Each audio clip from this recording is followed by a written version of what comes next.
Good evening. It appears we came very close to having to come on the air tonight with a special report about the latest mass casualty disaster on an American college campus. This time it was on the sprawling campus of the University of Central Florida in Orlando. Police say a student was heavily armed with multiple explosives and weapons, including an assault weapon. They say he had a plan of attack, which he had initiated, but thankfully, apparently someone saw something and said something, and tonight a huge tragedy has apparently been averted. NBC's Mark Potter starts us off from there tonight. It was shortly after midnight when the Tower 1 dorm at the University of Central Florida in Orlando was evacuated.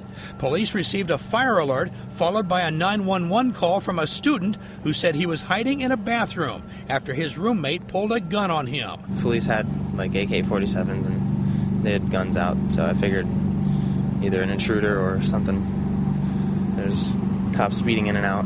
First, police rescued the caller, then found a student who had shot himself to death in his room, and then made another disturbing discovery. While they were in the room, they did see a .45 caliber handgun and a .22 Magnum caliber tactical rifle.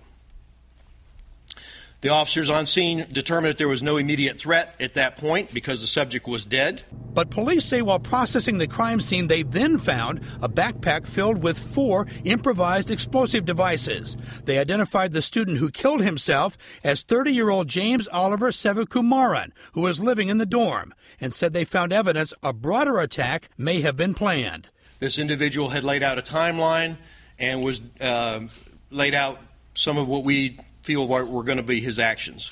What we are pretty confident of is that the fast response, along with some other situations, maybe made him change his mind at that point, and he took his own life. Police say Seevakumaran pulled the fire alarm and believe he did so to force other students out of their rooms. Officials say an ATF weapons trace shows the tactical rifle came from an Orlando gun shop.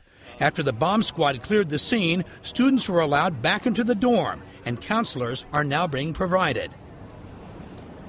Now, police have not offered a motive for the attack plan, and school officials say the student who shot himself was not registered for the current term and that they were involved in the process of moving him out of the dorm when this incident occurred. Brian? As we say, it appears we came very close. Mark Potter starting us off from Miami tonight. Mark, thanks.